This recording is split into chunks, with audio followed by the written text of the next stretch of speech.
Going off the grid feels like freedom, pure, wild, and untamed. But nature doesn't always play fair. In this video, we're diving into 5 more real-life outdoor adventures that ended in the worst way possible. No time to prepare, no way out, just brutal, unexpected endings where survival slipped away. These are the 5 worst deaths in the wild. Part 2.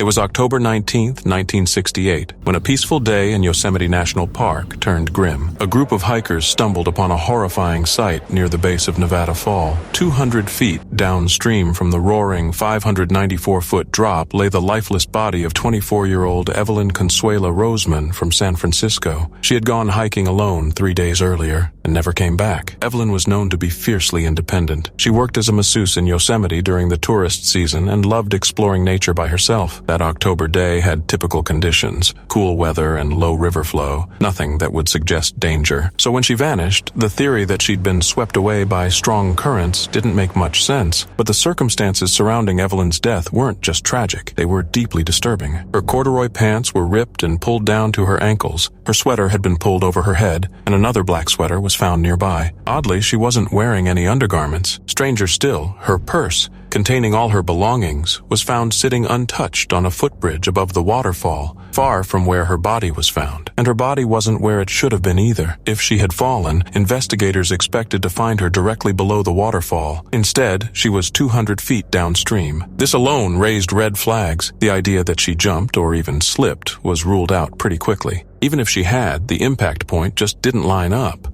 Then came the autopsy, which only deepened the mystery. Evelyn had died from a massive head injury consistent with a fall from a great height. Shockingly, pieces of her brain tissue were found 50 feet away, closer to the waterfall's center. Every single bone in her body was broken, which matched the force of the fall, but oddly, her skin was mostly intact. In falls, this severe torn skin and shredded clothing are common. Not here. Even worse, signs of post-mortem sexual assault were discovered, later confirmed in a case review. At that point, it was clear Evelyn hadn't simply fallen. Someone had caused her death, either by pushing her or by moving her body afterward. Investigators even considered the unsettling idea that someone had somehow launched her. The theory that an animal dragged her didn't hold up. No bite marks, claw injuries, or animal tracks were found. Yet, despite the suspicious evidence, Evelyn's case was handled unusually quietly. Mariposa County officials suggested a coroner's jury might be called, but nothing more was ever said. The FBI got involved, but their files remained sealed. Technically, the case is still open, leaving only scattered media reports and books to piece together the truth. In 2019, during a paranormal conference, one speaker suggested Evelyn's death might have involved a cryptid, but a woman in the audience cut in, pointing to the obvious. There was plenty of evidence of human violence, no monsters required. One book added more grim details, including that Evelyn had worked as a topless waitress and masseuse, details that, sadly, might have shaped how her case was viewed at the time. In the end, the big questions remain: why move her body? Why risk being seen? And most importantly, who did it? Over 50 years later, Evelyn's death still casts a shadow over Yosemite. Someone caused it, and whoever they were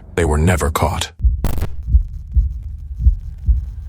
It was September 1st, 1974, when the Cowan family set off for what was supposed to be a quiet, last-minute camping trip in Oregon's Siskiyou Mountains. Richard Cowan, a 28-year-old logging truck driver, had planned to spend the weekend working on his driveway. But when his truck broke down, he and his wife Belinda, just 22, packed up their 2 kids, 5-year-old David and 5-month-old Melissa, along with their basset hound, Droopy, and headed for the woods instead. The Cowdens were a regular outdoorsy family from White City, Oregon, and their chosen spot, Carberry Creek in the Rogue River Siskiyou National Forest, seemed peaceful. That morning, Richard and little David were seen buying milk at a general store in the now-gone town of Copper around 9 a.m. It was the last time anyone would see the family alive. When the Cowdens didn't show up for dinner that night at Belinda's mother's house, she drove to the campsite, and instantly she knew something was wrong. The truck was parked as if nothing was amiss. Keys lay on the picnic table. Belinda's purse and the baby's diaper bag were left out. The camp stove was fully set up, and the milk, cold and unopened, was still sitting there. Even Richard's wallet and Belinda's cigarettes were untouched. The only thing missing? Their swimsuits. After waiting an hour, she called the police. Authorities arrived that night, and right away the scene felt off. One trooper later said the whole place felt spooky. The next morning, Droopy, the family dog, was found alone, scratching at the general store's door, dirty but alive. It only deepened the mystery. A massive search followed. Hundreds of volunteers, police, forest rangers, and even the National Guard scoured the rugged terrain. Helicopters with infrared sensors scanned from above. Over 25 miles were searched, but there was no trace of the family. Robbery was ruled out, so was drowning or a voluntary disappearance. Everything valuable was left behind, and Richard made enough to support them. Something terrible had happened, but no one could figure out what. Then, 7 months later, on April 12, 1975, two gold prospectors stumbled upon a shallow cave about 7 miles from the campsite. Inside, behind a barrier of carefully placed rocks, were the remains of Belinda, David, and baby Melissa. Just outside the cave, tied to a nearby tree, was Richard. Dental records confirmed the worst. The autopsies were horrifying. Belinda and David had been shot with a .22 caliber rifle. Melissa had been beaten to death. Richard's cause of death couldn't be determined, but it was clear the family had been murdered. Oddly, a search volunteer swore the cave had been empty during earlier searches, suggesting the killer may have moved the bodies. A witness from Los Angeles recalled seeing a suspicious group, a man, a woman, and another man in a pickup near the Cowdens camp. Investigators believed it could have been Dwayne Lee Little, a convicted murderer recently paroled, who was known to be in the area. His girlfriend later confirmed he owned a .22 rifle, and a former cellmate claimed he had confessed. Still, there wasn't enough evidence to charge him. Little is now serving 3 life sentences for another violent attack. But he's never spoken a word about the Cowden case, and to this day, the disappearance and murder of this innocent family remains one of Oregon's darkest, most chilling mysteries. The forest has long buried the truth, and their killer still walks free. It was March 23, 2025, on the lush and remote Makaleha Falls Trail in Kauai, Hawaii, when 26-year-old Giana Bazetta reached the place she'd dreamed about for years. A pastry chef from Oceanside, California, Giana was hiking with her boyfriend, Connor Quinton, on what was supposed to be a peaceful, unforgettable adventure. That morning, she told Connor he had made her dream come true. Giana wasn't your average hiker. She was the executive pastry chef at June Jolie, a Michelin-starred restaurant in Carlsbad, where she'd worked for 4 years. Her team described her as humble, fiercely hard-working, and incredibly gifted. She was known for her sharp wit, deep love for animals, and generous spirit, often volunteering at shelters and always putting others first. That day had started quietly. Giana and Connor stood in a shallow pool at the base of the falls, taking in the calm beauty of the jungle around them. Then, out of nowhere, a loud crack echoed across the cliffs. Connor glanced up, trying to locate the source. Moments later, a boulder broke loose from high above. Massive, unstoppable. Before they could react, it struck Giana directly in the head. She collapsed into the water. Connor rushed to pull her out. She was unconscious but still breathing, bleeding heavily. With no cell signal in the remote area, he made a split-second decision. He ran. For 3 grueling miles, he pushed through rugged terrain, thick brush, and over rocks, desperate to find help. When he finally reached a spot with reception, he called emergency services. Rescue crews moved fast. They reached Giana, stabilized her, and airlifted her to Wilcox Memorial Hospital before transferring her to Queens Medical Center in Honolulu. Her parents, Katie and Salazetta, immediately flew to Hawaii. They made it just in time to be by her side. Giana passed away the next day. Her loss was a crushing blow, but her family found comfort knowing that her final hours were spent in a place of pure beauty with the person she loved most. Her mother later shared that Giana had felt completely happy and at peace before the accident, a moment of true joy. Back in Carlsbad, the news hit hard. At June Jolie, her absence left a hole no one could fill. Restaurant owner John Resnick called the loss paralyzing. Co-workers remembered Giana as a quiet force of nature, humble, driven, always pushing to improve, always lifting up those around her. Giana's passion for baking started early. By 12, she was helping her mom with a floral and events business. By 17, she was juggling multiple jobs.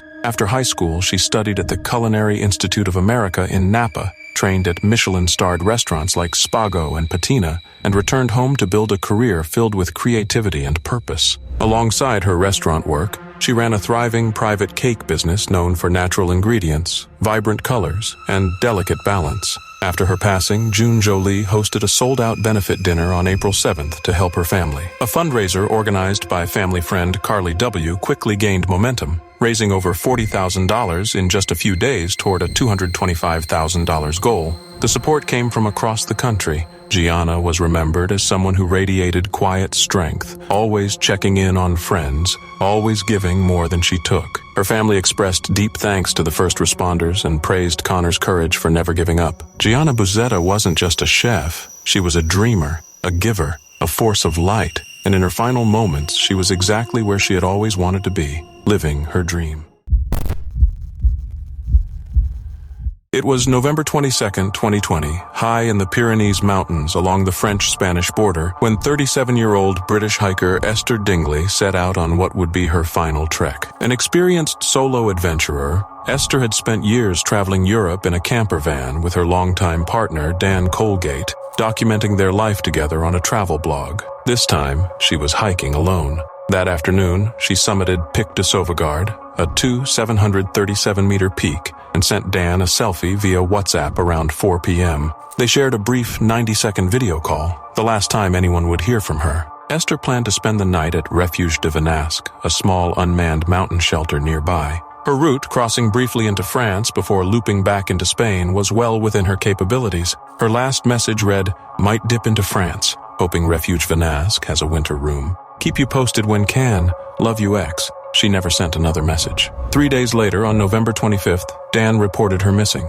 He had been house-sitting just 100 miles away. Authorities from both France and Spain launched a joint search effort across nearly 700 square miles. Drones, helicopters, and alpine rescue teams combed the rugged terrain, but found no sign of Esther. As December brought worsening snowstorms, the official search was suspended until spring. Dan stayed behind, continuing to search whenever weather allowed. He had mapped her planned route in a detailed 23-page document, a route she had personally confirmed before setting out. Still, there were no answers. By February 2021, Dan voiced growing concerns that Esther may have encountered someone, possibly hunters, but authorities continued to treat the case as a tragic accident. When spring arrived and the snow began to melt, the search resumed. On July 23, 2021, a group of mountain runners made a grim discovery near Port de la Glaire, not far from Esther's intended path, a fragment of a human skull. DNA confirmed it was hers. Then, on August 9th, Dan made the heartbreaking discovery himself. After narrowing his search, he found Esther's body about 400 meters below the summit of Pic de la Glaire. Her backpack, hiking shoes, and phone were nearby, partially concealed by snow and months of exposure.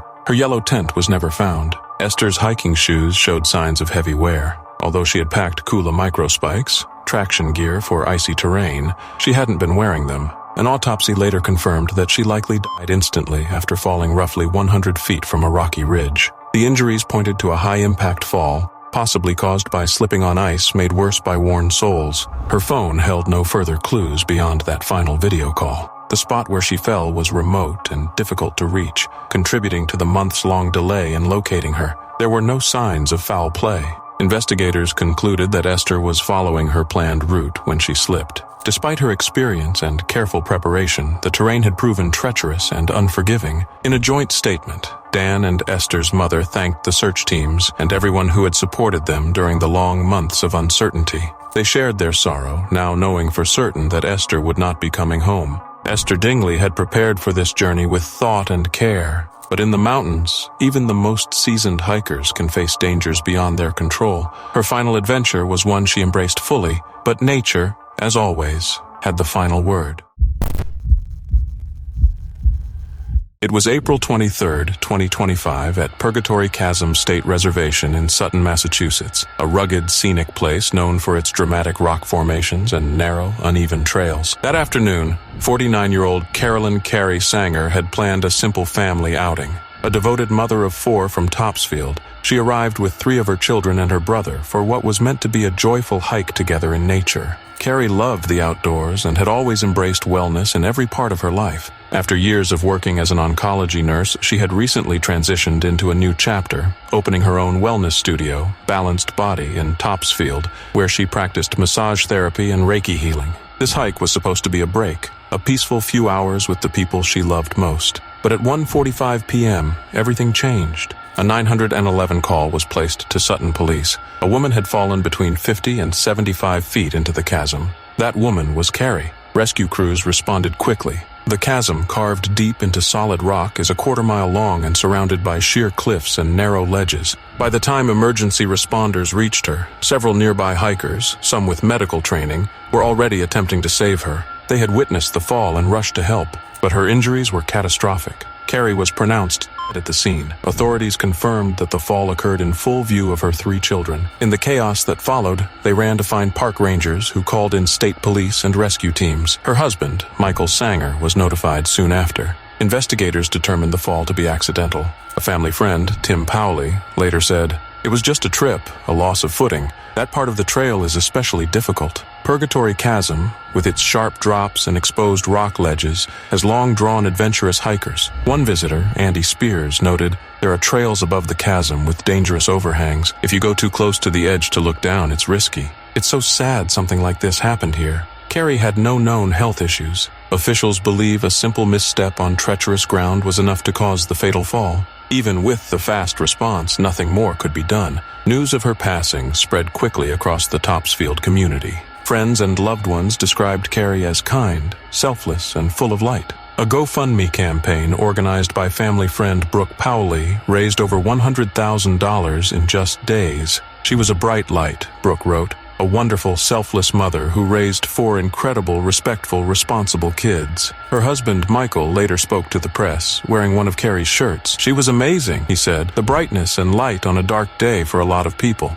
The two had met in college and were preparing to celebrate their 20th wedding anniversary. Carrie's impact stretched far beyond her family. As a nurse, therapist, and healer, she was someone people trusted in their most vulnerable moments. Friend and colleague Mo Lee Shur remembered her as someone who could light up a room and make you feel safe. She had recently stepped away from nursing to focus fully on her wellness practice, renovating her studio by hand, proud of what she had created. In 2016, Carrie and Michael were featured in a local news segment about veterans. Michael, an Iraq War veteran, credited Carrie with helping him through his darkest times. Another friend, Catherine Schonfarber, wrote, "Carrie was a radiant presence, a healer, a teacher, a friend whose kindness touched countless lives. For the Sanger family and for everyone who knew her, the loss is overwhelming. A place known for its wild beauty became the setting of an unimaginable tragedy." Carrie spent her final moments surrounded by nature and the people she loved, and in the days that followed, her family held tightly to memories,